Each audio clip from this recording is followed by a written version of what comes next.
This is where we hold them. This is where we fight.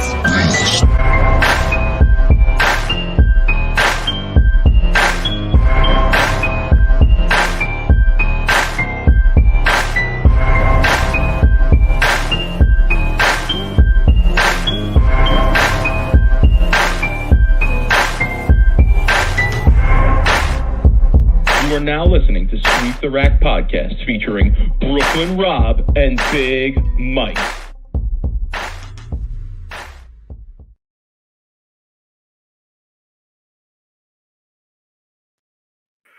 Rob, what's good, homie? What up, everybody?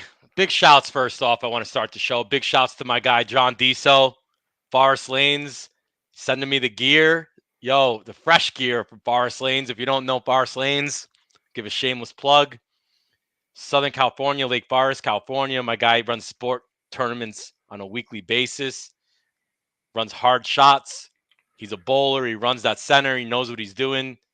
The one thing I miss about leaving Southern California, Mike, is bowling at Lake Forest Lanes. My ball rolled great in that place, but Diesel on my birthday gave me a shout out a couple of weeks ago. He texted me. He's like, "Yo," he's like, "I'm gonna send you some Lake Forest gear." So here it is, Forest Lanes. But word on the street,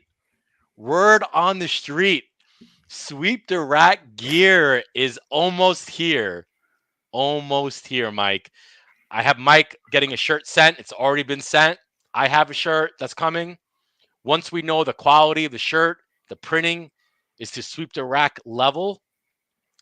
It will be on our Etsy store, as well as some other designs. If you want to check it out now, I have a Patch Pirate shirt on there.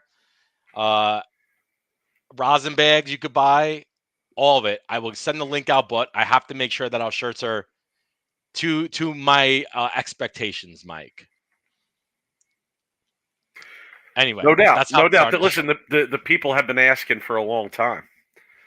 The people have been asking for a long time for some Sweep the Rack merch. So we try. Listen, this is not. Mike. This is not. Let's be clear. This is not a money-making venture over here. Okay. This is a money-spending venture that we do here in this podcast. Okay. In fact, I owe Rob $140 as we speak that he's been waiting on for like 3 weeks because my Venmo was broken. And yeah, this is not a money-making venture. But with that said, any support's appreciated. You know, we're hoping to defray some of the costs of doing the podcast. And the people have been asking for a minute for the Sweep the Rack merch. So, you know, listen, if you're interested and you're one of those people that's been asking, soon enough, you'll be able to get yourself a Sweep the Rack Patch Pirate t-shirt, Sweep the Rack logo t-shirt. The shirt I want, here's what I told Rob. When Rob called me to fill me in on this venture, because I'll be honest, I have absolutely nothing to do with this. I said, Rob, listen, you're the man, awesome, excited about it, but I only have one request. That's it. I only want one shirt. There's only one shirt I care about. If it was up to me, we'd only sell one shirt, and that would be it. And that shirt would be just a t-shirt with the Reddit post on it. Okay? The t-shirt with the Reddit post. The worst of the year Reddit post about sport bowling, Mexico, London, Stockholm, F these sport patterns. Wait, here's the fun part, Mike. The best part about my venture here with t-shirts is I could make really quick designs. So, man, you want a Tim Buck t-shirt, and I think people want it, I'll make it. You want a USBC hashtag topography shirt, we can make that. So it's going to be very niche to our show, obviously. Patch Pirate shirts. This is a good question by Steph. If you wear a Sweep the Rack t-shirt to a Bolero, are you denied a table? Yes. It's possible. Yes, it is very possible. Don't let Coley Edison, even though she doesn't work with Bolero, don't let her catch you wearing a Sweep the Rack shirt. Now, how about this? How about this is a great idea. Sweep the Rack folding tables for Bolero League nights. I'm not going to be able to deliver that. I'm not, but I do have the ability for coffee mugs and for all kinds of apparel for the people. So once I'm getting that going, I telling you, we are close. I'm just waiting on the shirts to get delivered, and then when Mike gives me the green line, says, "Look, the shirt looks great," boom, I will be promoting and sending that link out, and it will be directly through a third-party company. It won't be dealing with me and Mike, on our free time trying to ship shit out. Literally, it's going to be like order, drop ship through a third-party company, and boom, you're going to get your merchandise. So I'm ready for it. Because that's what it's been with the rosin bags, and the rosin bags, it's still me shipping the fucking right, bags it's still out us. of you. And to put it nicely for us, we're horrible at it, and we forget about a lot of stuff. And I can't tell you how many people I have forgotten about with the rosin bag. So like, please email me if for some reason I have still forgotten about you. I apologize. It's not. It's definitely not purposeful. So yeah, the good news is you will not be dealing with us. It will not be our responsibility to get you the shirt. So the rosin bags will still be mine, but I have a whole setup here, Mike. I got a shipping label printer. I got a bubble wrap. I'm ready to roll here. I'm good to go. So, all right, Mike. Well, that's my intro. Shouts to Lake Forest Lanes, John Diso sending the gear out. I'm Patch Pirate representing Lake Forest. Where are they out of? Where are they out of? Lake Forest, California. Privately owned center. Charlie owns like probably 3 or 4 centers in the area. But John Diso, my guy, he's a bowler. He runs his center like a bowler. And man, I wish every center that was in, this country could be ran by competitive bowlers. You want the shot out, he'll make it happen. Sports Shot Weekly, monthly 10 gamers, all on patterns, all great tournaments, all good turnouts. He does a great job for the SoCal area. When you said that, it got me thinking of that Worst of the Week we did a while back, where it was. I think it was a Facebook post about somebody bowling in a house where they only allow sports shots, right? Where they only allow sports shots, and we were wondering, like, where is that? Right? Maybe it was Lake Forest Lanes. No, because they do their house leagues too, and they do their sport leagues. They do a good mix. They have a very good following there. The more and it's very competitive with Fallon Valley, because Fallon Valley is like 15 minutes, and that's where like the big center is. But Fallon Valley is more geared towards the like recreation. They make a ton of money open play. They don't really run any high level tournaments like they used to there. Lake Forest is great. Check this out. Look at this. I mean, this is amazing. Nick Wilson in the chat. What's good, Nick? I don't recognize your name. Thanks for joining us. Yeah, I recognize Tuesday night 5 gamers on patterns with 45 plus bowlers each week. Wow. Okay. Yeah, clearly a strong Sports Shot contingent over there. Yeah, because people want to bowl stuff out there. They don't get a chance to bowl like tournaments like that. It's just very. Lake Forest does a lot for that bowling competitively in that area, honestly. And it's right in between San Diego and South Orange County. So they get a lot of people from north, like Riverside area, North LA. I mean, it's a good location too. Okay. And the payment, but Jeff, my brother writes, but it pays like $200 for first. You could make money on the side pots and like who cares? Sometimes the money isn't. Yeah, it's not about the money. Everything. You want to go there, bowl competitively on a Tuesday night, every Tuesday night, right? I mean, I'd rather do that than bowl a 10-man league, you know what I mean? Or even a 6-man league, which is the transition into Mike's league night review, because I know Mike's got a new league he started, which I didn't even know. I thought he was still running his practice league, and then he calls me last night, and I'm like, "No, it wasn't practice league. I thought you were disrespect what I'm running during the winter. It's sport bowling.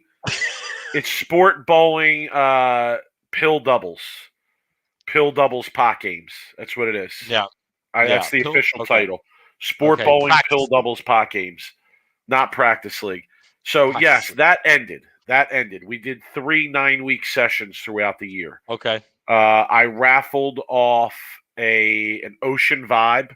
Shout to Charlie Tapp. That Charlie Tapp hooked me up with in our final 9 weeks. Yeah, I think I went over all this before. So that wrapped up.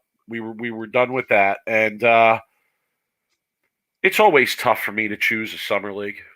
It is because there's not many sport summer leagues available around here in my local area, as I'm sure it is in most local areas. But yeah, it's like I can never decide where I want to bowl. Do I want to bowl closer to home? Do I want to drive a little bit of a further distance and maybe bowl in a league with more people? What are the patterns that the various leagues are bowling in? Like the league I bowled in last year, I enjoyed it a lot, and it was close to my house. But some of the patterns that we bowled on were definitely like softer, right? So yeah, I decided to bowl a little bit further from my house this summer in a league at Majestic Lanes, very well known place in New Jersey here, probably the highest scoring house in New Jersey. It's where your boy has his pro shop. Chris Fisher, his pro shop is there. Fish is the man, dude. I love Fish, man. Go see Fish. He's been drilling balls for decades, and he's a good dude too. First week I go in, and I didn't partake in the meeting because it was too crowded. The room they had the meeting in was too crowded. And I was just like, all right, I'm just going to sit outside on the concourse and chill, and then I'll find out about things later. I'm looking up at the scoring at the monitors, and they have a run of the 300s and 800s that have been bowled there for the season. It's like the honor roll run. And I mean, the number of 300s and 800s in this place was just shocking. It was shocking. So, I thought, man, this has to be one of the higher scoring houses in New Jersey while I was sitting there. So Majestic Lanes for the summer, PBA League, PBA Experience League, if you want to call it that. It's not really that. We're bowling on some unique patterns throughout the summer. They're all PBA patterns, but we're not bowling on like the traditional cheetah, scorpion, blah, blah, blah, blah, blah. Let me see. I'm going to bring up we're bowling on Harry Smith was the first 2 weeks. Del Ballard, next 2. Dragon, the next 2 weeks. Don Carter, next 2 weeks. Earl Anthony, next 2 weeks. Marshall Holman pattern, next 2 weeks. So, yeah, some interesting patterns to bowl on. Decent turnout for the league. Bowled the first week. All right, bowled the first 2 weeks already. Last night was week 2. Let me get to the bad first. Let me get the bad out of the way first. Okay. Rob, I almost had to call you or text you and say I couldn't do the podcast tonight. Do you want to know why? Because I'm exhausted, son. I'm exhausted. You want to know why I'm exhausted? Because as you know, because I was on the phone with you actually, I didn't get home until midnight last night. Literally pulled in my driveway as the clock was turning from 11:59 to midnight. Okay, and being that I get up at like 5 o'clock in the morning, 5:30 in the morning. Oh, I know that pain. I turn to a pumpkin at midnight. That's what happens. Okay, a very big pumpkin at that. And man, I'm exhausted, bro. I'm not gonna lie. I've been there. So why are we done so late? Well, because we bowl 4 games, okay, and we're bowling on tougher patterns. So, excuse me. Those 2 shots. Yeah, there's a lot of spare shooting going on, right? But here's the kicker. We're bowling with 6 on a pair. Okay, within that.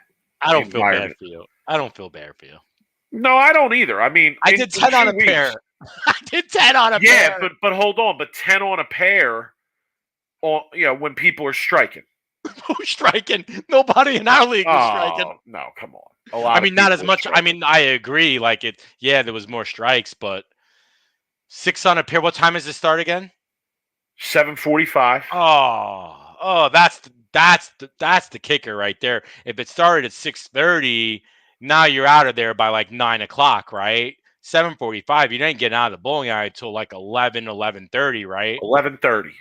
11:30, and then you have a half-hour drive. Yep. Man, 11:30. and how long you got to do this league for? I don't know. I mean, listen, another 2 weeks, and I'm pretty much done work.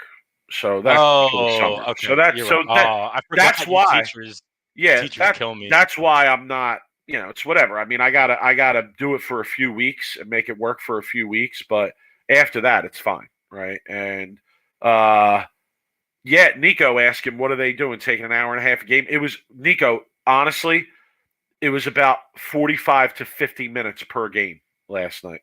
Yeah, the 10 on a pair was, and when we bowl league was an hour a game because we started at 6:30. Why is it 6 on a pair? Good question, Dave. Because there's another league.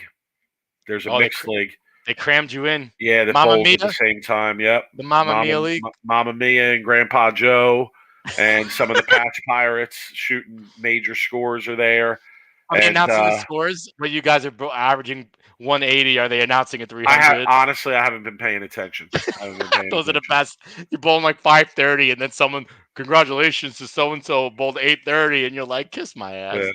But it's also, if you've been to Majestic, you know this. It's sort of a tighter bowling alley. Like there's not a lot of space between the bowlers area and the back wall. And it's really tight, and it's really crowded, and it's really hot. Yeah, look, Steph just commented that right before I said that.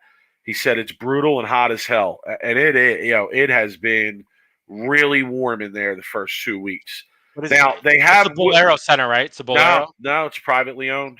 It's privately owned. Yeah, killing me here. With the first 2 weeks, the approaches have been good because they're wood approaches. They're not synthetic approaches. So like that was one of the reasons that I actually decided to bowl this league, because the other house that I could have bowled in and bowled a sport league in has synthetic approaches that aren't very well taken care of. And like last year there were weeks where it was almost impossible for me to bowl with the way the approaches were. So approach is not a problem in terms of the heat. But then last night, oh God, I can't even believe I'm gonna say this. Last night, so we bowl. The format of this league is also a little bit. It's different. It's different. Okay, I'll say that. I'm not going to go too deep into it, but every week is a position week. Okay, every week is a position week, and every week you are bowling against the same 5 people on your pair for all 4 games. Okay? So in other words, like people numbers 1 through 6 in the standings, they're on lanes 1 and 2 for the first 2 games, and then they go to another pair for the second 2 games, and they're bowling against each other the whole night. So you could essentially bowl against the same 5 people for the whole league. For the whole summer. 6 people. Okay.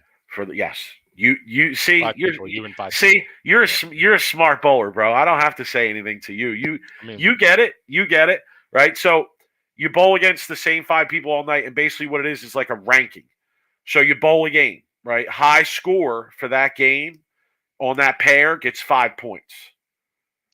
Second score gets 4 points. Third place gets 3 points. Yeah, 3 points. Second place or fourth place gets 2 points. 5th place gets 1 point. 6th place gets 0. Okay, same thing for series. All right, you rank the series of all the people bowling on the pair, and you bowl 4 games in that format. You bowl 2 games on one pair, then you switch pairs and you bowl 2 games on another pair. Wait, you're moving pairs too? Yep. Yep. So you bowl 2 games on one pair and then 2 games on another pair. I don't like this league, Mike. I hear you. I mean, I have to be honest. Like, had I known all this going in, I may have chose to bowl the other league. Because the other league that I bowl was 4 on a pair.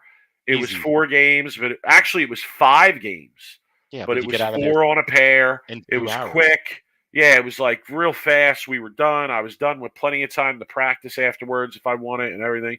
Yeah. So, okay. So last night I bowl on the first pair, and then we move over. We move one pair to the right, so we move over for the next game. And I'm standing in the back watching the first few people throw a shot. And Rob, I swear that I see something dripping from the ceiling. And I'm like, what, am I seeing things? Like, what is going on? So I go up to bowl my first frame, and there is a towel in the middle of the approach. On the approach, on the lane. On the approach, between the two pairs, though. Okay? Like, you got the last dot for the one pair, then there's a towel, then the last dot for the other pair. Okay? Yeah, towel in between. What was it just a leak? It was just dripping? Yeah, like, I don't know. Something must have been broken. On the lanes? No, it looked like with a sprinkler head above the lane. Okay?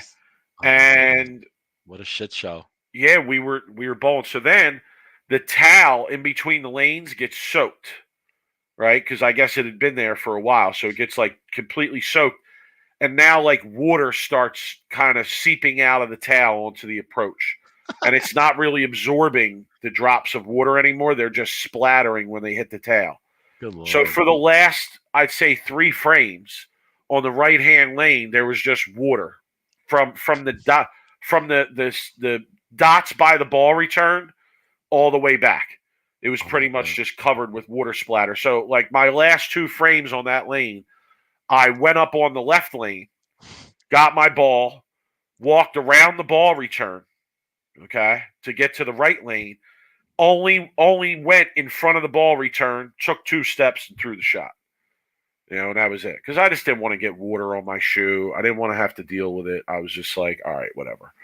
So I'm not going to lie to you. This is a good mental challenge for me, this league, because, you're bowling on tough conditions. You got a decent amount of time to wait between shots. It's hot. It's crowded. There's other factors going on that make it even harder and tougher. And yeah, if you want to bowl well, you really got to stay in it. You really got to mentally stay in it and just block out the distractions and block out the nonsense and just, how many entries? Just stay how many in entries they got? There's a good amount of people. I think it's like almost 50 people, 40 some people. Wow, Yeah. that's wow. A lot of college bowlers. Yeah, Mike Ruther wants to know if does Dexter make flip flops? Maybe they have a flip flop sole. Mike, you want to know what's funny? One of the young kids on my pair never saw this for the first time last night. He was bowling with one bowling shoe on this bowling shoe on the slide foot, Croc on the non-slide foot. No, he wasn't. Yes, he was. Yo. He had Crocs on. Oh, he was bowling with Crocs on. You should have took a video of that. He was bowling with Crocs on, and he beat up on me for most of the night. So I was like, more power to you, bro. He beat you with a Croc. Yeah, he did. He beat me with Crocs on, no doubt. Yeah. So the guy's a legend with the Croc. He beating Mike with a Croc. One shoe and a fucking Croc. He beat the shit out of Mike. Oh, that made my night. Oh, dude. I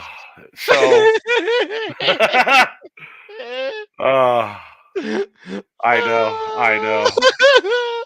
Mike out here. Oh God, I can't get enough of that. You should have got a picture with them after. So Kevin Tate in the chat, I saw this comment and I want to read it. He says, so you could shoot 250 and be low on the pair and win no points, but the guy on another pair could be high on their pair with 190. Yes, sir. Yes. Okay. That's exactly what it is. Yes. Yes, Kevin. And yeah, that's why I'm not that big of a fan. Right. So yeah, people getting impatient, Mike. Come on, we gotta go. People want to talk about the USBC debacle. All right. So yeah, I mean, I'll make the bowling aspect of it quick. I'll make the bowling aspect of it real quick. First week, 750 for 4. 750 for 4. Urethane up 8. All 4 games. Looked great. If I would have been able to execute better, looked unbeatable at times, honestly. One game I started out front 4, 8-pin, next 3, and then opened the 8th, 9th, and 10th. Okay? I mean, it's just same old nonsense with me. I hadn't bowled in 4 weeks before the league last week. And yeah, obviously I haven't practiced. I'm still working. I'm busy. So didn't bowled horrendously last night. Bowled horrendously. I bowled like a dog and a hack last night, son. Okay? It was horrible. I was lost. I tried urethane up 8 the same way I did the week before. Nothing. No, I mean, missing the head pin, 2, 4, 8, 10 city, just nothing. Okay, so then I go, all right, let me move left because that's where everybody's playing. I used 4 different balls in 2 games. None of them looked good. I went out to the car. I grabbed an IQ Tour that I just drilled, and yeah, that looked really good. But that wasn't until the 4th game that I got that in my hand. So once I got that in my hand, I bowled okay, but we were on the water drip pair, and they were kind of rough, and I was really just trying to hit the head pin. And yeah, I only shot 180 that game that I bowled good and felt like I had some good ball reaction. I'm pretty sure I went sub 500 the first 3 last night. I'm pretty sure I went sub 500 the first 3 last night. I don't remember the exact numbers, but I know that game 3 was like 180 and game 4 was 180. But game 1 was like 130. And I forget what game 2 was. It might have been, I think maybe 150, 160. I'm not sure. It might have been 170. I can't even really remember what the actual scores were. But man, I bowled so bad. I was so frustrated. I was hot because I was just bowling terribly and couldn't figure them out. I was absolutely lost. I had no idea what was going on out there for the first 2 games. And yeah, it was just, it's tough. It's hard. I definitely, empathize with people that bowl on this stuff and get lost, and just, it's just so hard when you don't know what ball you should be using and what part of the lane you should be playing in. It's just really hard to put up anything. It's just a disaster. And if you can't make spares, then forget it. You're going to shoot 120, 130. So, yeah, not too good the first 2 weeks. Shout to Steph. He did bowl really good the first week. I saw him put a comment up there. Actually, I used urethane week 1, and he played in and used reactive, and his look looked so good that I actually felt that even in week 1 when the urethane looked good, I was playing him wrong, and I should have been playing in with something reactive. So, yeah, I don't know. I mean, it's hard to say. I'm most of the time I'm guessing out there. I'm guessing as to where to play, what to use, what's best, and yeah, it's tough when you're guessing. It's tough. Once in a while, I feel like I have a really good look, and I'm locked in, and I'm doing the right thing. But that's few and far between. So, I'll be bowling for the rest of the summer. Be there every week. Yeah, gonna do my best, but yeah, it's tough. All right. Well, we look and now I'm gonna drop after this week probably. Even though I think I had the high game or second place the last game, and maybe second place the third game, but I'm expecting to drop in the standings next week. And I'll be honest, as you drop it, like somebody in the chat made the point about the 250 versus 190. Here's another point with the format of this league. If you're in the top of the standings, you're bowling on a pair with a few people at least that know how to play them, know how to break them down, are probably going to be making them a little bit easier as the night goes on. But if you're in the bottom, middle, or bottom of the standings, yeah, you're bowling with a lot of people that are kind of out there playing the track, playing pocket control, and it gets a little bit harder. As the night goes on, I feel like they're a little bit less predictable in terms of what they're going to be like after a game or two. So yeah, it's that kind of league. Like Steph said, he was in 6th place. He got a sub last night. He only got 2 points. Now he's at the bottom of the standings. So it'll be like that for a few weeks. I'm just hoping that I can kind of balance things out. Del Ballard pattern next week. If anybody's got any advice for me on that, let me know. I put out a thing on Twitter saying, Harry Smith pattern, never bowled on this. Give me some advice.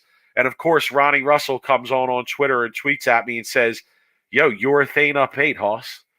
Purple Hammer up 8. Like, what else? And I said, yeah, you know what? You're right. It's every pattern. I should try that. But it's so tough because, like, You start throwing the urethane and it looks good. It looks okay. And then you start the game and like it doesn't carry real well, and one split, and the next thing you know, you're shooting 180 with it. Yep. So that's my league report. I'll keep them hear going you. throughout the summer for the people.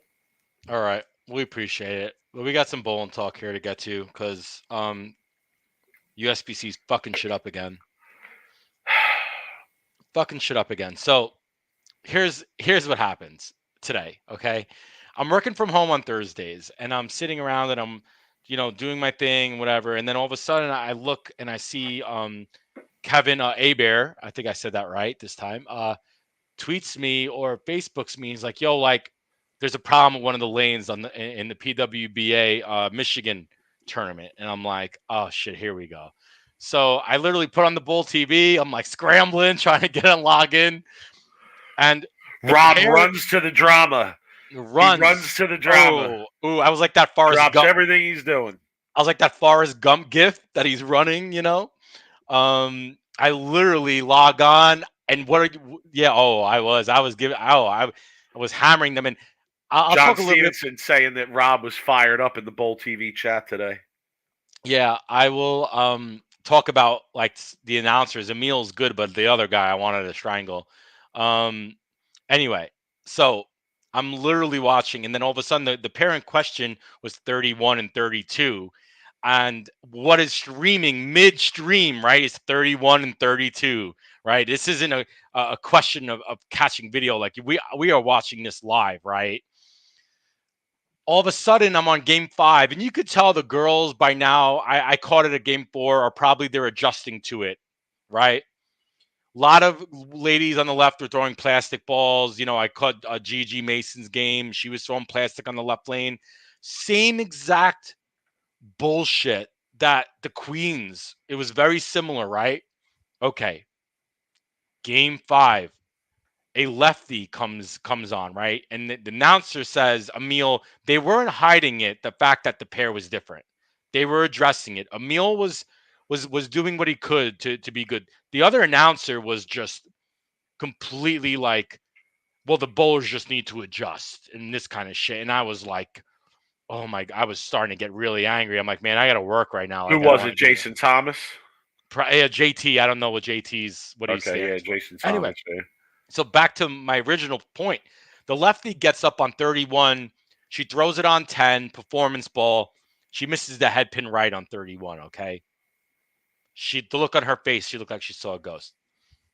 She gets up in the right lane, shows the same shot. She misses the head pin left, okay? What does she do on 31? She goes back to 31. She switches to her plastic ball. She stands in the same spot. She misses the head pin right again with her plastic ball on 31. Okay. I'm in the chat just absolutely crying, laughing. Like it was like so bad. And so obvious. It was so obvious. It was to the point I'm like, I can't believe this happened again. And I think everybody who was in the chat and everybody probably listening and social media out there that I posted on Facebook, and how can this shit happen again? I haven't heard of this this hasn't happened forever in the tournament. The last was a PBA tournament, right? You talked about like in 2019, right? Or something like that, right? Like, but to happen twice in back-to-back tournaments where one pair in one lane doesn't get like oiled the right way, because the machine obviously went down, but there's something wrong with the machine. So what ends up happening is, and thanks to John Stevenson in the chat, he messaged me later in our Facebook page and was like, the USBC is actually making a right this time. And I'm like, all right, what are they doing? So I guess they made an announcement prior to the second block talking about how that they're going to be shutting that lane machine down. Now, for reference, I heard that it wasn't the same lane machine that they use at the Queens. They're shutting that lane machine down. They doubled the amount of caching spots. And I believe that they're going to, do their own like run tape or whatever. But I believe, and I didn't see any social media posts from USBC, and I could be wrong. Correct me. I didn't see anything. I didn't see any either. I went And and specifically checked too yeah, so before we came on tonight. so they did. They increased the cashing spots from 33 to 66, which is the J-Rod wrote in our chat, and which is great on them. I would love to see a social media post though, Mike, taking accountability for the mistake, saying, "Look, the machine There's clearly screwed an up. issue with a machine. We doubled the cashing spots from 33 to 66. We're trying to make it right for the ladies who are bowling, and put out something public like that, right? Do I expect them to do that? No, but as a PR, like as someone in PR, like you would think that they would want to do that if that's what they did and made it right. They would want to let people who have no faith in the USBC these days to like, yeah, hey, look, this is what we're doing for the ladies. It was a tough scene to watch because there was a lot of great bowlers when I was watching the stream cross that pair. Danielle McEwen crossed. The leader was, I believe, Lauren Pate. She crossed and she bowled terrible. Danielle McEwen bowled good. There was a couple of good games on that pair because the plastic wasn't rolling that bad, actually. Okay. But yeah, man, I can't believe this happened again, and I can't believe that they didn't fix it the first time. I don't know how two lane machines could mess up two different tournaments. Maybe it could be a lane man person like problem if they did it with two different machines. I don't know. I there's no rhyme or reason of like what happened. Our listeners are very smart, and Kevin has the comment of the night to me here because he took the thought right out of my head. This is exactly what I was going to say when Rob was done speaking, and this is that the problem is that if they own this one, it exposes them as liars at the Queens, and it's the truth. It's the truth. Like if they're going to cop to the lane machine malfunctioning here in this situation, then that means that something similar happened at the Queens, and that Chad and the USBC, that they chose to. I don't know what word I want to use. I want to use cover up, but I'm not so sure that that's the correct term. They chose to not fully expose, perhaps. Okay. They chose to not fully investigate what the problem was, and just assigned it a reason. And yeah, I have a problem with that. I have an issue with that because. So I'm going to read my brother's post here because I think it's about more than the lane and the machine at that point. Can't be a coincidence, right? And I'm going to read this post because I feel like this is very well written. Can't be a coincidence. This never happens, and then happens twice in 2 weeks in two different locations with two different lane machines, right? Has to be human error. If it walks like a duck and it talks like a duck, Jeff, right? Like, I mean, really, like there's something going on that obviously wasn't addressed the first time. And now correct me if I'm wrong. The people in our chat know better than I do. Did they double the cashing spots at the Queens like they did on the because that would be weird if they denied having any error and then double the cashing spots for that tournament when in their social media post they denied anything being wrong because of lane graphs and tapes. I don't know either. I don't know either. No, they didn't. No, they didn't. Okay, so why would they do that for this tournament? Well, that's bullshit. And not the Queens. That's bullshit. I mean, they should clearly go back and correct that. Right.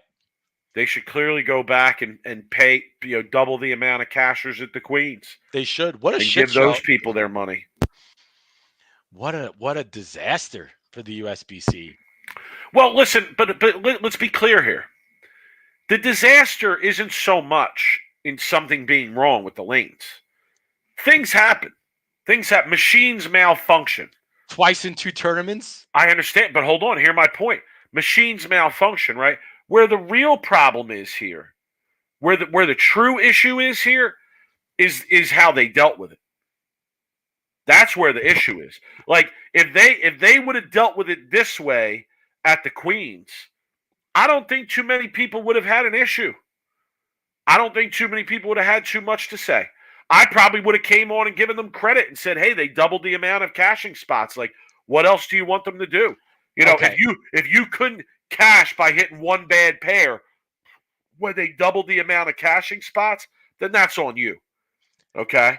So here's I would agree with you, and we talked about this last week. I agree with you that it was the way they handled it because shit happens, right? We talked about that. They didn't take accountability. They literally like lied pretty much straight to everybody's faces. Nobody, they treated all the fans and the spectators like we were dumb, right? By doing what they did. And I would agree with that. Look, like shit happens, lanes malfunction. But Mike, now it's the complete opposite to me, right? Now instead of talking about, well, shit happens with the lane and they handled it incorrectly, now we have to be talking about the problem of why it happened, but they actually, addressed it the right way. Like, how does this shit happen twice in 2 tournaments? Like, well, yeah, this shit never happens. One other thing that has to, what you just made me think of with your comment there, one other thing that clearly has to happen is there has to be some sort of review or evaluation of the actual process of doing the lanes, right? Like, there has to be a way to visually inspect to a degree whether the lane has been done properly, or if it means that you have to check them, before you actually start competition, and check them before you start the competition, until you're getting it right. Okay, so here's my next comment on this. I'm not escaping blame from the ladies here either, okay? And I'll tell you why. After the Queens debacle, right? Every lady on that tour knows what happened at the Queens with those 2 lanes. Every lady knows that they're probably going to get fined if they speak up, right? Oh, they need to refund any fines. The whole fine thing. They need to refund any fines. Chad, give the money back, son. Come on, really? You're going to fine these ladies? Like, you're going to fine people because they were speaking the truth? Come on now. Stupid. But here's my blame a little bit on the ladies. They know this happened at the Queens. They know it's in everybody's minds. It's what everybody is talking about. The internet, the memes. No, I know where you're going with this, but if you're in practice and you're bowling on 31 and 2, and you start missing the head pin left on a 44-foot pattern, Mike, why don't those ladies stop bowling immediately and say, this is happening again? You guys need to run the lanes, address them, figure it out, because we refuse to bowl on this pair. Mike, if that was me and I was on the PBA tour and that shit happened, and I know the history of maybe the last tournament this happened, and I watched my ball miss the fucking head pin left on a 44-foot pattern, and my ball goes on the right, and I are leaving washouts, I will go right over to whoever the tournament director is and say, I refuse to bowl. This shit happened again. You guys need to figure this out. And I would try to rally the ladies behind me, honestly, or the guys behind me. If I was bowling, say, look, this is bullshit, because we have 10 minutes to figure this shit out. The ladies around me who are coming onto this pair will have games of tour reps telling them, hey, start that first shot on 31 with a plastic ball, which Danielle McEwen did, which Gigi Mason did. I mean, they all did it. They all started. But those ladies who have to throw 10 minutes of practice, you ain't going to figure that shit out until maybe a few minutes into it. And now you're scrambling, right? So look, I don't know what the ladies were thinking when they were practicing.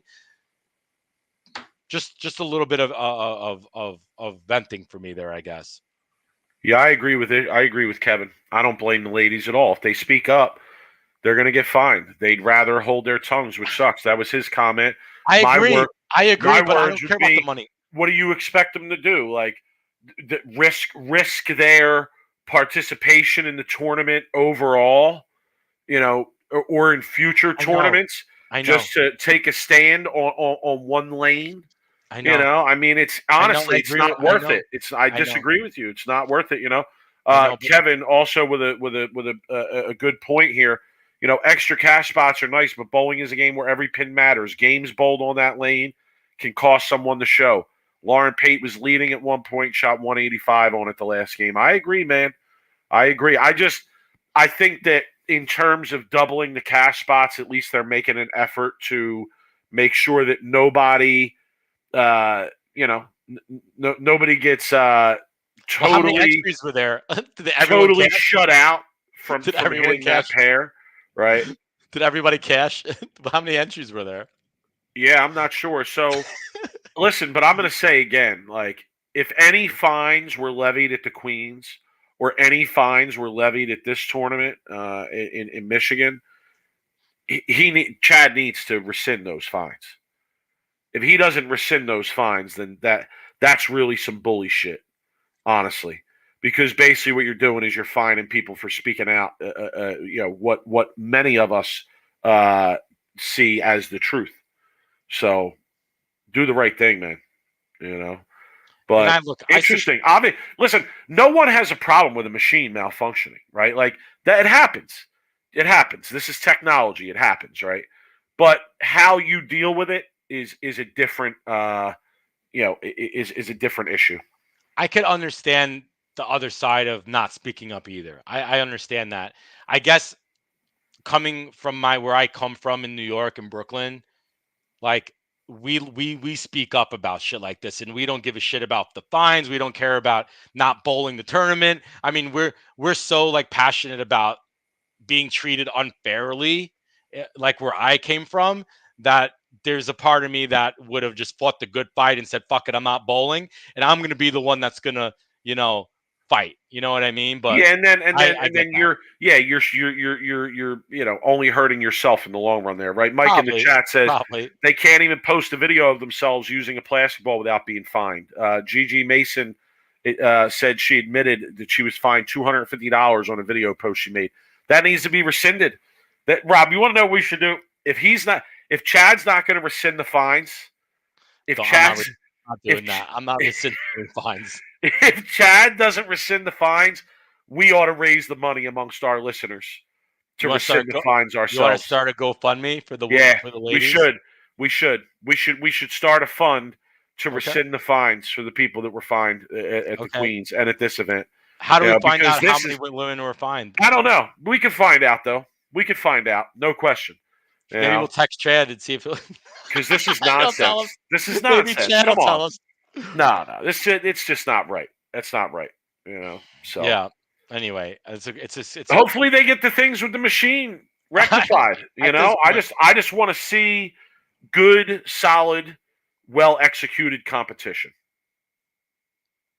Yeah. It's sad that it happened twice in two tournaments. I would have never imagined that the United States Bowling Congress, Mike, the governing body, the people who are the ones testing bowling balls and testing lane patterns and making sure that there is a level playing field across the whole country, how they could screw up the level playing field of a tournament. My expectations for the USBC are so low they're almost non-existent. Okay. And this is going to transition us into our next piece of the conversation tonight, Rob. Yes? Is this a good time to transition here? It is. Why would we expect anything different from a governing body, okay, from a national governing body that hasn't really done anything over the last 30 years, okay, with the exception of I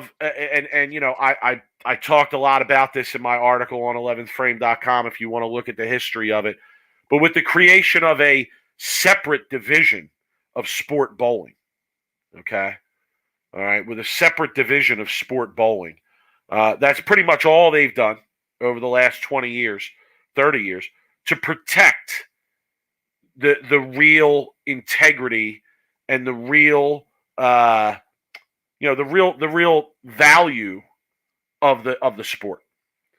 Okay. And we have another situation developing here that Rob, this happened a few weeks ago. You and I didn't get to talk about it because there was a lot of PBA action going on. There was a lot of stuff we were covering. It just didn't make our rundown of things that we were going to get into. But recently, Rob, and I'm sure a lot of people are aware of this, the USBC approved string pins as a separate division for competition. Okay. And I put out on Twitter earlier this week that, to me, this is another knife in competitive bowling as we know it. And I'm going to explain why. Let me just give me a minute. Because people had some questions on Twitter about why do you feel this way. I didn't really answer all of them because I knew we were going to talk about it tonight. I have questions for you.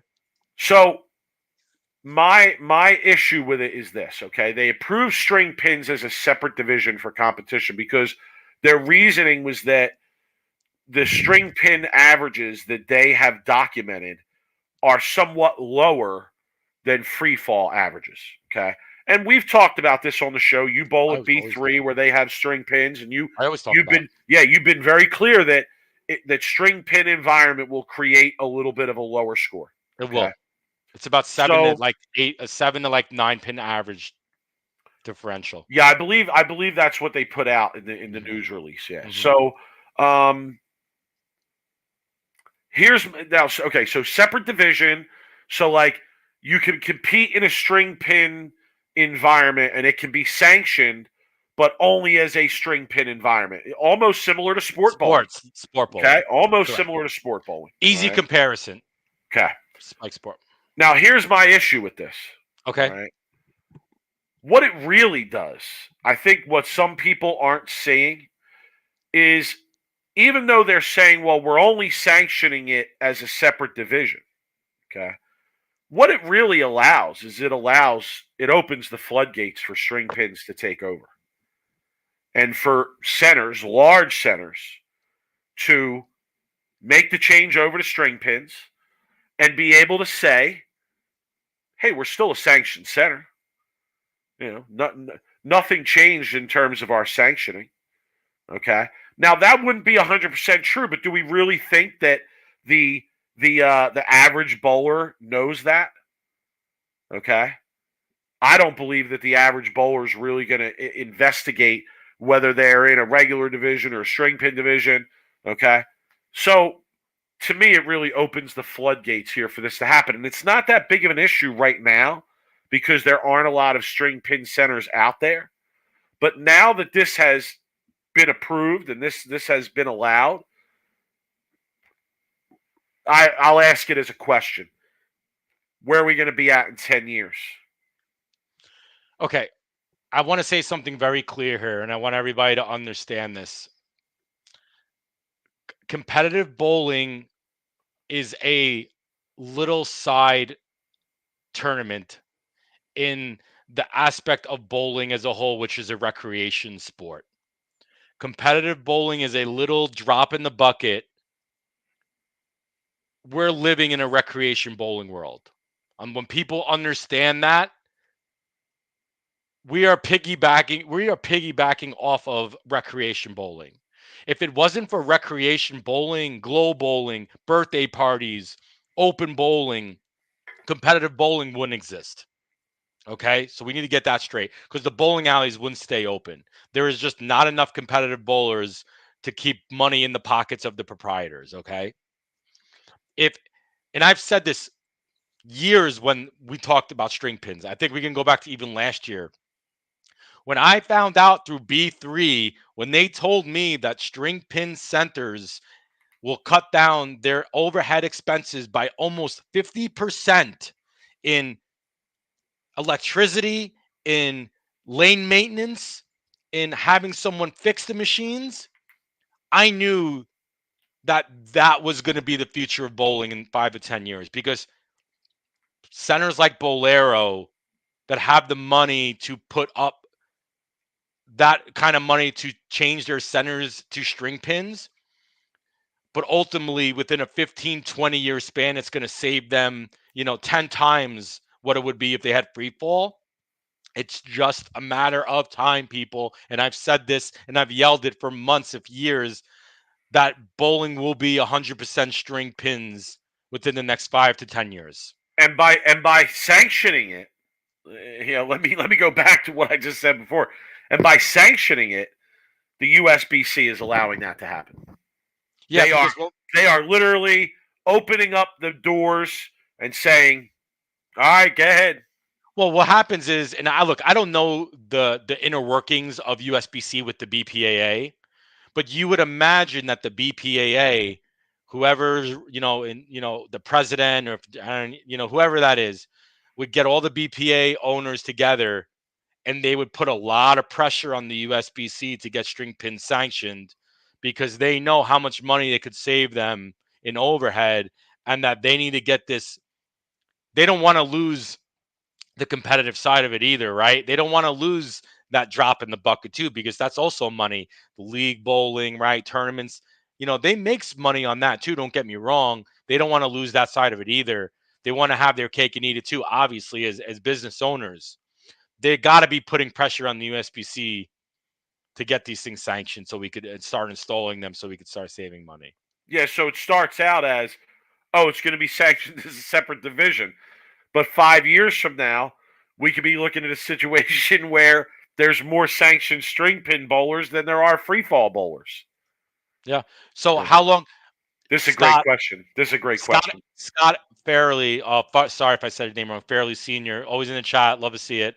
How long before string pins are going to be a part of the PBA Tour events? I bet money next year we will. Yeah. Because next year we will see a string pin event. Because Rob is so right. Rob is so right about Bowlero. Like, they're the type of company that is just drooling, licking their chops at the opportunity to make a move like this. Because you're right. Like, for them to put up the capital to make that switch is not a big deal. But the savings that they're going to see through it is a big deal. Right. So, yeah, it's going to be no time before Bowlero Center starts switching into string pins, and they own the PBA.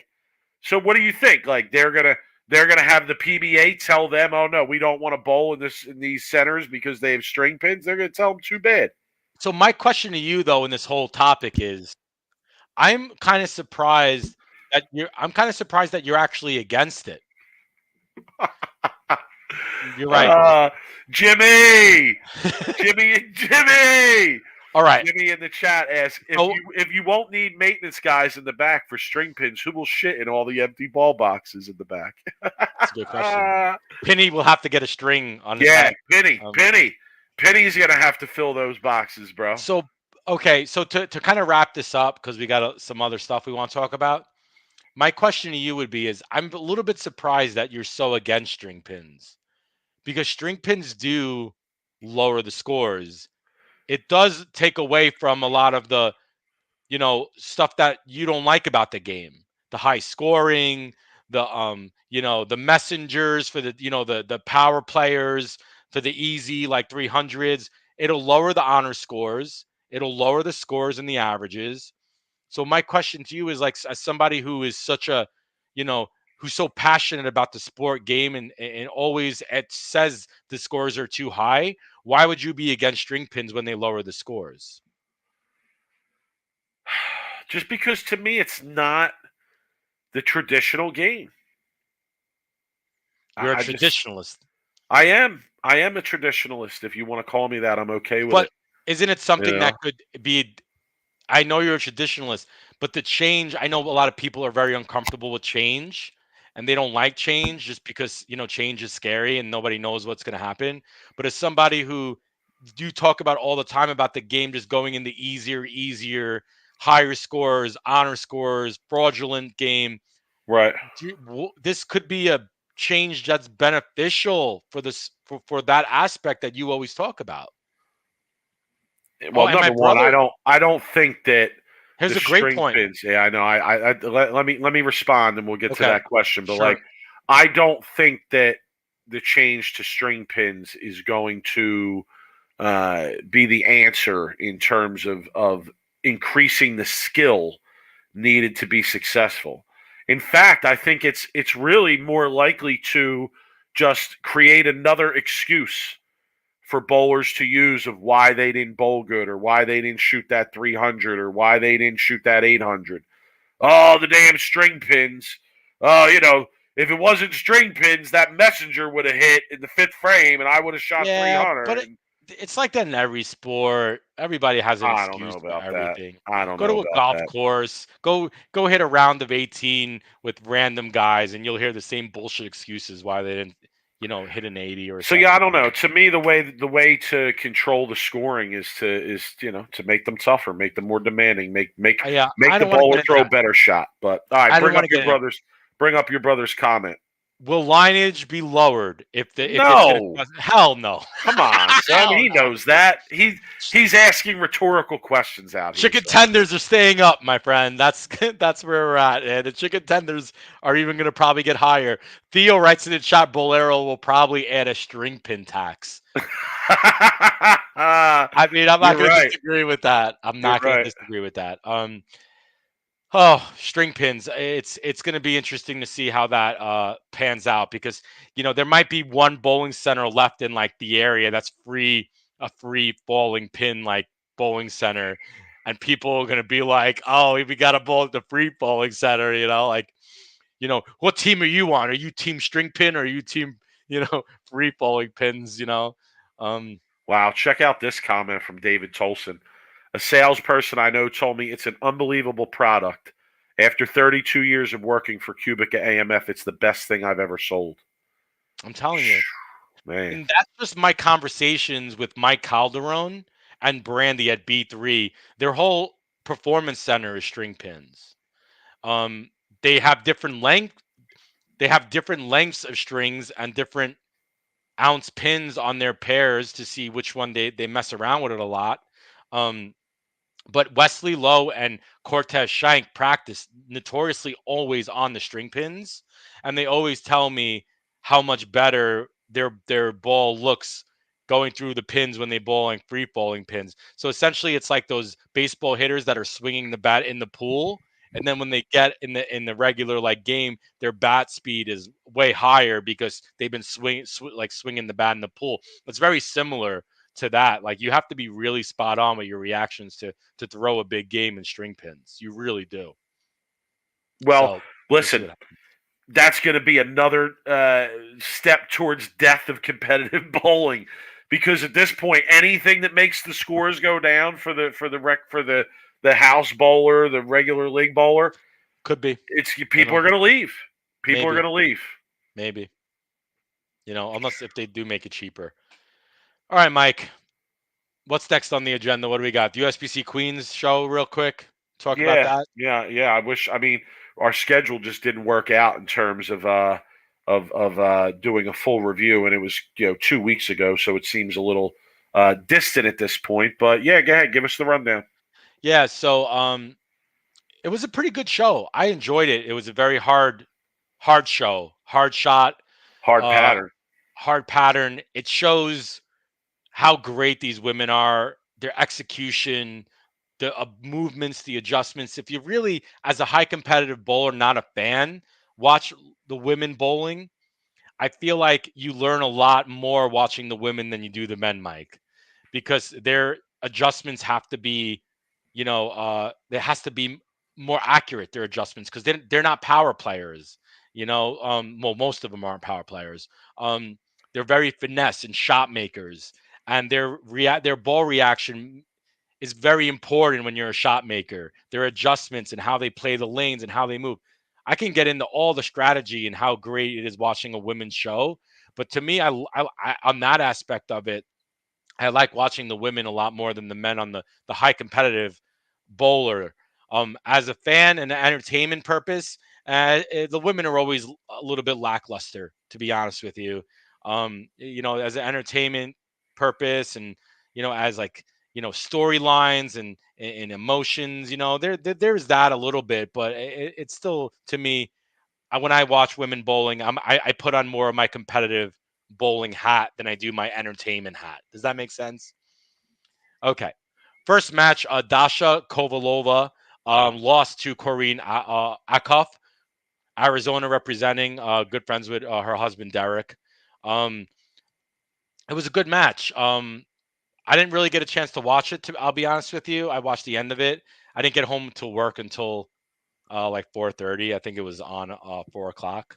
But look, like I expected Dasha Kovalova is the type where if she gets hot, she could climb the ladder. I felt like she got unlucky in that match. Yeah, I didn't get a chance to watch the whole thing. You know what I mean? She threw some good shots that didn't strike. Yeah, no, she did. So then Corina Akov ends up bowling Carleen Bayer. Oh no, the catfish is coming up. Don't worry. Stay tuned. Stay tuned. Lucas only came for the catfishing story. I'm sure half the viewers have seen the catfish. Oh, it's a good one. Detective Ian Lang is in the chat too. I saw. So Carleen Bayer was very interesting to watch because of her self-talk. I didn't have a chance to remember that, but she was so upbeat and positive. And then I put a meme up about imagine her self-talk compared to Grandin's self-talk. Like it's like bad Kermit and good Kermit, right? It's like she's like very positive, make a shot. And it was her first show, I believe, and she's a very accomplished collegiate player. Oh, she was talking as soon as the ball came off her hand. It was positive self-talk. Good shot. I love it. Ball came off her hand, and she's like, "Oh, get over there and make it." You know, like, and I'm thinking to myself, man, it's the exact opposite of me. Like, ball comes off my hand on a spray, I'm like, "Oh shit, I missed it. I missed it." Grandin, I missed it. Even when I make it, I feel like I missed it. Watch the Grandin. I can't believe you made that shot, jackass. You suck. You suck. That's my self-talk. You're terrible. What are you doing here? You're wasting your weekend. You're wasting your money. Go home. Why are you on the lanes? That's my self-talk. If I ever make the show and they put a mic on me, oh boy, there'll be some fireworks. Be like, way to blow your shot, Hoss. You suck, Rob. You suck. Go home. Way to take advantage of the opportunity, dope. God. Carleen Bayer moves on. I feel like Corina Akov just struggled that game. She just couldn't get her feet under her. Carleen Bayer started out, put a strong first 5 or 6, and like Akov couldn't catch up after that. I don't know if you'll agree or not. I felt like on this show there was a lot of like had the look, didn't have the look. Yeah, like Bowler had the look, then Bowler didn't have the look. Yeah, and when you didn't have the look, you really didn't have anything. And when you had the look, you really had something. And that's what I saw in this show. It was like that just kept happening over and over again. Yeah. So Bayer next match is pretty much what you just talked about. She ended up losing to Maria Rodriguez, right? What is her middle name? Maria Jose Rodriguez. And it was a tale of that exactly. Like it was like they were both kind of back and forth. And then all of a sudden, like Bayer just lost it essentially, and Rodriguez just stayed clean. Honestly, the spare shooting on Bayer's part, that match wasn't that great. Wasn't great, and that definitely cost her 100%. And then the final match, good run by her. Yeah, I mean, for a college bowler to finish third in the Queens is is great. So shout to her. Yeah, and then so Maria Jose Rodriguez ends up bowling Lindsay Boomersheim, who led. And I know Lindsay. I've known Lindsay for a really long time. She's been around forever, trying to bowl and trying to like win at a high level. She's always been a great bowler. She ends up throwing an amazing 9th and 10th frame to force Maria Jose Rodriguez to strike out to win. And on that shot, it just was really hard to do what Lindsay did in the 10th frame and strike out to do that. Like Lindsay threw 3 of the best shots. She threw the whole game in the 10th frame to force Maria to I believe the double to win, or the first one, I think. But sorry if I'm getting a little bit of the facts blurry because it was a while ago and I haven't watched the show since it was on live. So I'm trying to like pull it out of my memory here. But anyway, congrats to Lindsay Boomersheim winning the Queens, $60,000. Shouts to USBC to paying the women a really good prize fund for their major. I know they had their problems, and I know they dicked the dog with those lanes and how they handled that situation. But overall, great to see women bowling on TV live, bowling for a major for 60 grand.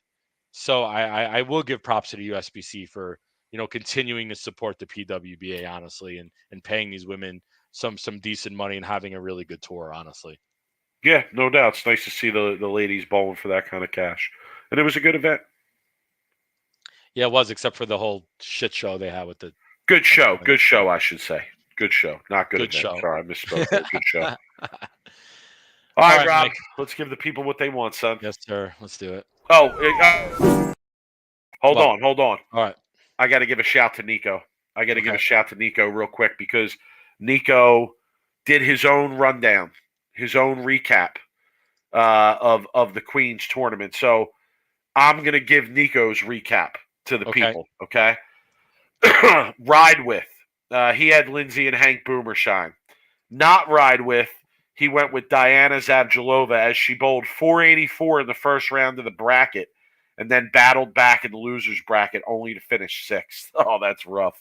I see you, Hoss. Madison Janik, Packy's girlfriend. She bowls for Wichita State. Seems like she has the talent to win a few times. Spare Shuta, Maria Jose Rodriguez missing the 3-6 in the seventh frame of the championship match. Yeah, I didn't bring that up, but man, lost opportunity for Maria Jose Rodriguez. Like, she had Lindsay Boomershine right where she wanted her and let her off the hook. Dumpster diving gold medal, Verity Crawley, minus 223. Finished in 138th place. Not very good for her. Milk carton, Sandra Gongora, good player that doesn't make the cut every single time.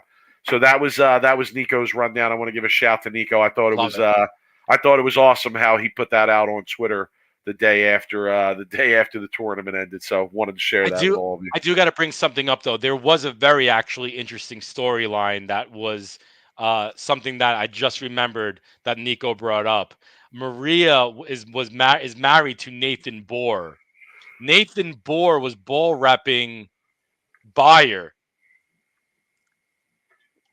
How you look, Mike? You're married. You're a married guy, right? I'm not a married guy. If your wife was a bowler and she was bowling on TV, would you ball rep the person that she was bowling against? Well, I mean, it's different because it's your job, right? I know, but I mean, come on, like. No, I mean, it would be hard for me to not give them bad information, especially when we're bowling for 60 G's. Hey, I think you should move 10 left to throw your plastic. Like, well, maybe if it was on 38 or 41 at Sam's Town, that advice might work. But I mean, or like go up and be like, "Oh, did I sand that ball? Oh, I wasn't supposed to do that. Sorry." Oh my god, yeah. If I was Bayer though, I would ask for a new ball rep. I'm gonna be honest with you. I would ask for a new ball rep. I would say there's no way I'm gonna listen to my opponent's husband for advice. Because of that fact, right? Yeah, fair point. Yeah, I would disregard anything they say. I wouldn't even ask. I'd be like, go with your wife. I'll take it from here. I've gotten this far. I don't need you. Go ball rep your wife. She could have 6 ball reps. You know what I mean? But I thought that was interesting. All right, let's give the people what they want. Let's do it.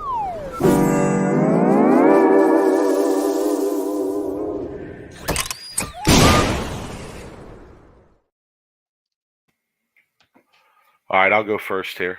Go ahead. I asked the people, how far are we going to take it? How far are we going to take making the game, reaching the accomplishments, the highest level of accomplishments in this game, and making it easier? Where's it going to end? Okay, that's what my worst of the week has to do with this week. My worst of the week this week comes from the Motive Bowling Facebook page. Okay. Brian Mole, congratulations. You've won worst of the week. He says, blew my first 300 game last night at No Tap League. Blew my first 300 game at No Tap League. Granted, it would have been a No Tap 300, but still a 300. And only 2 throws were no tap strikes.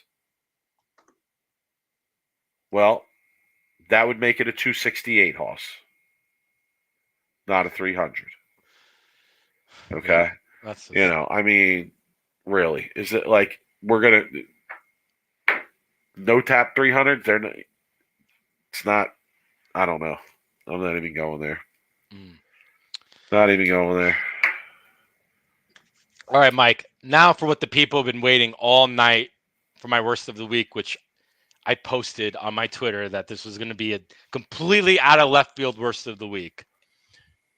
I'm going to try to break this down. I'm not going to try to go on a 25-minute rant here, but this is a very interesting story that in the bowling community that needs to be exposed because it's a fraudulent behavior, not bowling on the house shop, Mike. This is a completely different kind of fraudulent behavior. Okay. A couple of months ago, I'm going to start the story. A couple of months ago, I received a friend request on Facebook from a girl named Brittany Edwards who lives in Vegas. She had almost about 40 to 50, 60 mutual friends, all bowlers, okay? All bowlers. So this is a bowling community catfish. Bowling community catfish. I am going to share her picture. Okay. Dangerous because the bowling community's small. It's very small. I'm going to share my picture of her. Okay. This was the picture that came across my Facebook. Okay. I'm like, oh, cute girl. She bowls. She lives in Vegas. No She's way that chick bowls. Right. Tell So, just from the picture. Okay. So this girl using this picture shows up as Brittany Edwards, and now we're Facebook friends, okay? But I'm not gonna message her because I'm not like, whatever. Like she's my friend. I'm not the type to go and just randomly message her, right? Anyway, all of a sudden, she's posting these statuses, like thirsty statuses, like, oh, it's 11 p.m. guys. Who's up? Who wants to talk to me? Shit like this, right? And all these like comments of these guy bowlers. Oh, what's up, baby? Yo, like, what are you doing right now? And she's just like, oh, I came back from a bowling tournament and like, I'm like tired and like, oh, what'd you bowl? And she's like, oh, I bowl like 190. And everyone's like, oh, it's great. Anyway, so she's literally like every like 3 hours she's posting something, right? Like, oh, I'm going here and I'm bowling a tournament this weekend and shit. And it was just really weird. Anyway, fast forward probably about a month or two, I get an Instagram follow from Brittany Edwards. Same picture, right? Follow her. You're like, it's going down. That's what Rob's thinking. It's going down. I'm like, dude, like, okay, not a big deal. Like, I'm curious now more than anything because she's really desperate for a boyfriend. She always talked about how single she was and, hey, I'm really single. Like, I can't meet a guy, these online dating apps, and all the guys are just like, literally like, oh, I'll hang out with you. Anyway, last week, I get a direct message from my boy Ian Lang, right, in the chat. Detective Lang. Yes, Detective Lang. He sends me a picture randomly of this girl. And he goes, I got a question to ask you. I'm like, sure, man. He's like, have you ever met this girl, seen this girl? Do you know anything about this girl? I said, no. I was like, she's completely random, but she's thirsty as hell for a boyfriend. That was my exact response. He's like, yo, she's a catfish. And I'm like, really? I'm like, okay, I can see that. But I'm like thinking like, oh, now it makes sense. I'm like, well, how do you know? And he's like, I found a girl who also lives in Vegas, but I'm not going to say her name. Could it happen to have the same first name? I'm not going to give a full name. Where we found a picture that was on Brittany Edwards' profile that is on this other Brittany's Facebook page. The same picture. It was like a picture of a random like horse that she was riding. Okay, no pictures of her on the horse, just a picture of the horse. So picture on the catfish page, same picture on an actual page of a confirmed real person. Correct. And the connection you're making is if they had the same picture on both pages, it's very likely that the real person is the one behind the catfish account, if I'm following. Correct. Okay. So she fucked up by putting the same picture on the profile, but she was never going to think that someone like Ian was going to like She didn't think people were out there investigating what was going on. Zero investigation. Anyway, I get a message from one of Ian's friends. I'm not going to say names. This gentleman hits me up and was telling me that he was actually like chatting with this girl for like months. I mean, talking on the phone, messaging. So he actually got catfished. Yes, to a certain degree. Okay. I'm trying to make sure that I have it right because my man's the Manti Te'o of the bowling community. Dude, anyway, so long story short, Ian Lang posts on Facebook the picture that I have here and a couple other pictures and says, "Hey, does anybody know who this girl is? She's a catfish." And literally blows this whole thing up on his Facebook page. What happens to Brittany Edwards' catfish page? All of a sudden, the page goes down, okay? Deletes the Facebook page. My Instagram, though, and her Instagram she's still available on her Instagram. So I say to Ian, "Yo, I'm gonna get up in those DMs and see if I can get a message back." So I did. I messaged her 3 times. "Hey, what up, girl? What are you doing?" Hey, like waving, just trying to like. She ghosts me. She reads the comments and then ghosts me. But it was a coincidence because I messaged her the day after Ian Lang blows her shit up, right? So she probably knew that I was just trying to get some shit out of her for content, right? For the podcast. Her Instagram goes down, right? Anyway, so the story ends where I don't know if the real girl from Vegas who did a catfish, I don't know if she like has been confronted or whatnot. I don't know if she knows like that we all know that's her. But I just wanted to let everybody know, if anybody sees that picture of Brittany Edwards that I posted here, if anybody knows this girl personally and knows who that is, I would love to bring her on the show and talk to her and tell her that she was, a catfish. Used as a catfish. Yes. Okay. The next thing is if you get a Facebook profile from this girl, it's incorrect.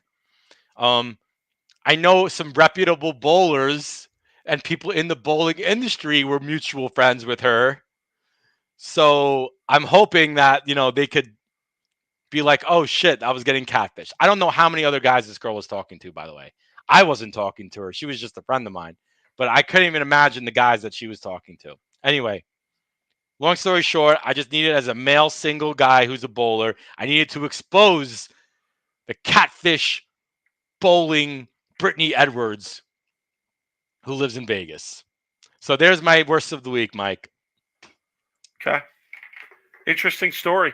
Nice detective work. Nice detective work by Ian Lang. Dude, wasn't me. I'm just, I'm the voice here. And Ian Lang has a big following, in his Facebook too. So he has a lot of friends and a lot of people that were like dying on this Facebook page, like hearing his story. It was pretty funny actually. So, anyway, that's I'm sure a lot of that goes on. Oh, a ton. But anyway, that's my worst of the week, Mike.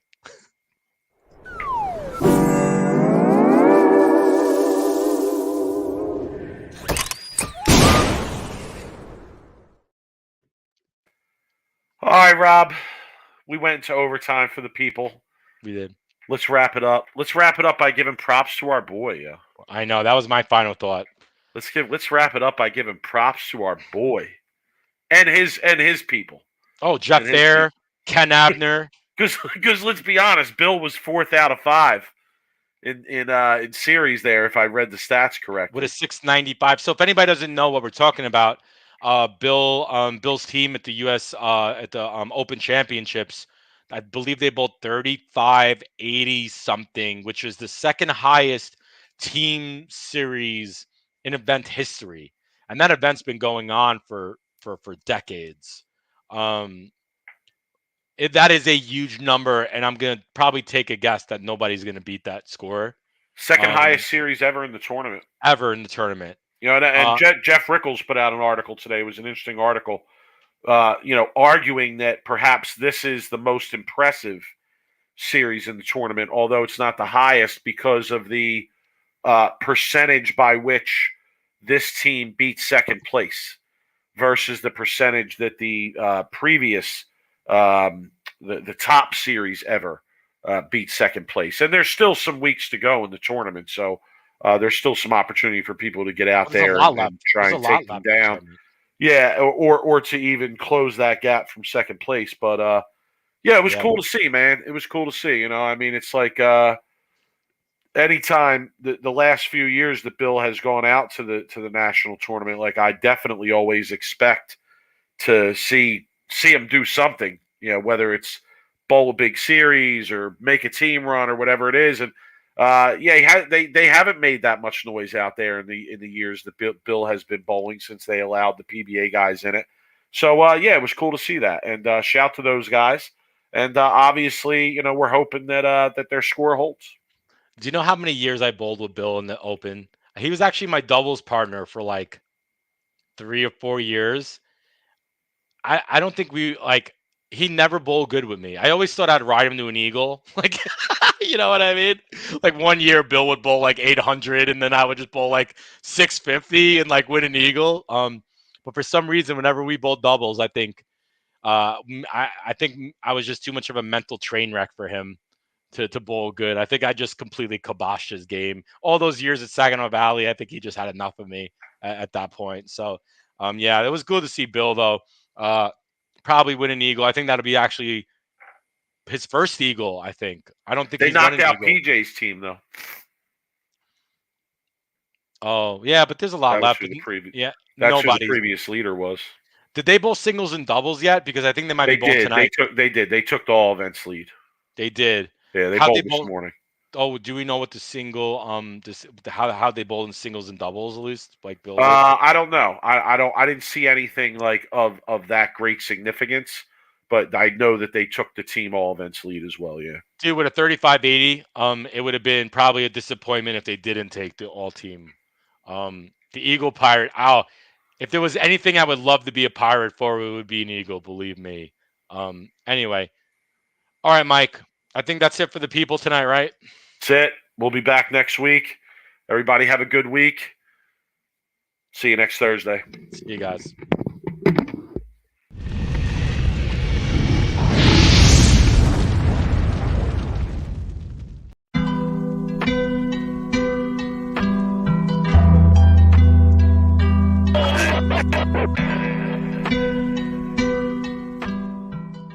You are now listening to Sweep the Rack podcast featuring Brooklyn Rob and Big Mike.